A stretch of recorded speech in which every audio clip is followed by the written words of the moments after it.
மைவி3 தொலைமைகளுக்கு வணக்கம். ஸோ நம்மளுடைய எம்டிக்கு வந்து ரிலாக்ஸேஷன் பெயில் வந்து அப்ளை பண்ணியிருந்தாங்க இல்லைங்களா? ஸோ அதனுடைய அப்டேட் நம்மளுக்கு வந்துருக்குங்க. ஸோ நேற்று வந்து பார்த்திங்கன்னா நேற்று ஈவினிங் தான் நம்மளுக்கு அந்த அப்டேட் வந்துச்சு. ஸோ அதை நைட்டே போடலான்னு பார்த்தேன், பட் அதுக்கான வாய்ப்பு கிடைக்கல. ஸோ அதனால தான் இப்போ அந்த வீடியோ போடுறேன். ஸோ ஆல்ரெடி பார்த்திங்கன்னா ரிலாக்ஸேஷன் பெயில் 2-3 டைம் அப்ளை பண்ணியிருந்தாங்க. அது 2 டைம் ரிஜெக்ட் ஆயிடுச்சு. பட் லாஸ்ட்டாக அப்ளை பண்ணும்போது அது வந்து அப்ரூவலாக இருக்கிறதா சொல்லியிருக்காங்க. ஸோ அந்த ரிலாக்ஸேஷன் பெயிலில் என்னென்ன சொல்லியிருக்காங்க, என்னென்ன கேட்டிருக்காங்க அப்படின்னு பார்த்திங்கன்னா, கம்பெனி குறித்து, அதாவது ஸ்டார்டிங்கில் அவருக்கு கண்டிஷன் பெயிலில் வெளியே வரும்போது அவருக்கு போட்டிருந்த தடைகள், அதாவது கம்பெனி வளர்ச்சி பற்றி பேசக்கூடாது, பணத்தை பற்றி எதுவும் பேசக்கூடாது. ஸோ மைவி3 இப்போ என்ன நடக்குது, ஸோ நேரடியாக மக்களை வந்து அவர் பேசக்கூடாது, சோஷியல் மீடியாலையும் எதுவுமே சொல்லக்கூடாது அப்படின்ற மாதிரி தான் அவர் வெளியே வந்தார்.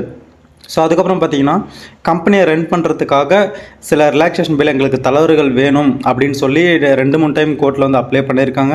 ஸோ அது வந்து பார்த்திங்கன்னா நேற்று ஈவினிங் வந்து பார்த்திங்கன்னா ரொம்ப நல்ல நியூஸ் தாங்க, எல்லாருக்குமே குட் நியூஸ் தான். ஸோ அந்த மாதிரி ஒரு நியூஸ் வந்திருக்கு. அப்படி என்னன்னு பார்த்திங்கன்னா, கம்பெனியை பற்றி இனிமேல் பேசலாம், கம்பெனியோட வளர்ச்சி குறித்து கம்பெனியை ரன் பண்ணலாம், வளர்ச்சிக்கு என்னென்ன பண்ணணுமோ அது எல்லாமே பண்ணலாம். அந்த மாதிரி ஒரு சில தளர்வுகள் வந்து கோர்ட்டு கொடுத்துருக்கிறதா நேற்று ஈவினிங் வந்து பார்த்திங்கன்னா சில ஜோனல் டைரக்டர்ஸ் கிட்ட இருந்து நம்மளுக்கு தகவல் வந்திருக்குங்க.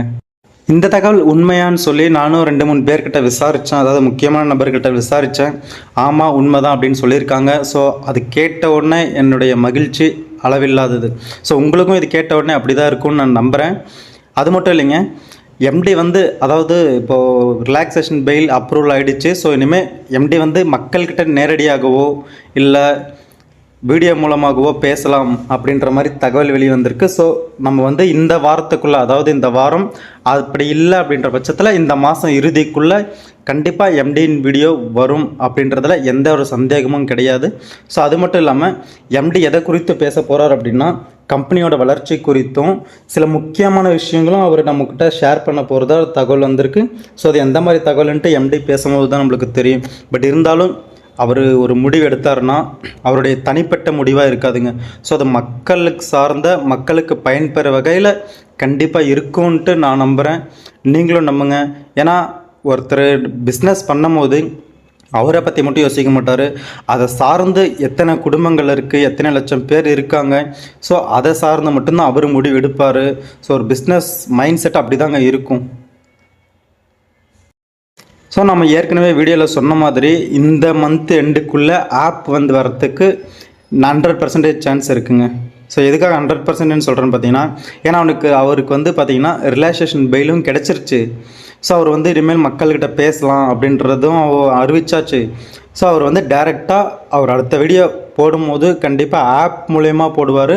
அவர் அப்படி இல்லைன்னா அவருடைய யூடியூப் சேனல் மூலயமா, அதாவது எம்டி ஃபோரம் சேனல், அந்த சேனல் மூலயமா அவர் வீடியோ போடுறதுக்கு 100% வாய்ப்பு இருக்குங்க. ஸோ இந்த தகவலின் அடிப்படையில் தான் மக்களுக்கு வந்து இரட்டிப்பு மகிழ்ச்சி, அதாவது ஒரே சமயத்தில் ஆப் ஓப்பன் ஆக போகுது, எம்டியும் பேச போகிறாரு. ஸோ இந்த தகவல் வந்து பார்த்திங்கன்னா உங்களுக்கு நான் ஷேர் பண்ணுறதுல எனக்கு ரொம்ப சந்தோஷமாகவும் பெருமையாகவும் இருக்குங்க. எம்டிஎன் வந்து பார்த்திங்கன்னா அடுத்த கட்ட நடவடிக்கை ஆப் ரிலீஸ் பண்ணுறது. ஸோ ஆப் வந்து ரீஓப்பன் பண்ணி மக்கள்கிட்ட போய் சேர்த்ததுக்கப்புறம் அடுத்த ஒரு பிளான் கண்டிப்பாக பணம் போடுறதுல தாங்க இருக்கும். ஏன் நிறைய பேர் இதில் ஜாயின் பண்ணதுக்கு ரீசனே பணம் வரணும், பொருளாதார முன்னேற்றம் அடையணும் தான் நிறைய பேர் ஜாயின் பண்ணியிருக்காங்க. ஸோ யாருமே சும்மா டைம் பாஸ்க்காக ஜாயின் பண்ணலை. ஸோ அது எம்டிக்கு நல்லாவே தெரியும்.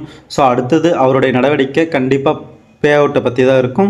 ஸோ அடுத்த வீடியோலேயே அவர் பே அவுட்டை பற்றி பேசினாலும் ஆச்சரியப்படுறதுக்கு இல்லை. ஏன்னா எல்லாருமே எதிர்பார்க்குற ஒரு விஷயம் அது பே அவுட்டு தானே. கண்டிப்பாக எல்லாருக்குமே உங்களுடைய பணம் வந்து சேருங்க. அடுத்த வீடியோவில் நம்ம முக்கியமான விஷயம் ஏதாவது வந்துச்சுன்னா நான் உங்களுக்கு இன்ஃபார்ம் பண்ணுறேன். நன்றி, வணக்கம்.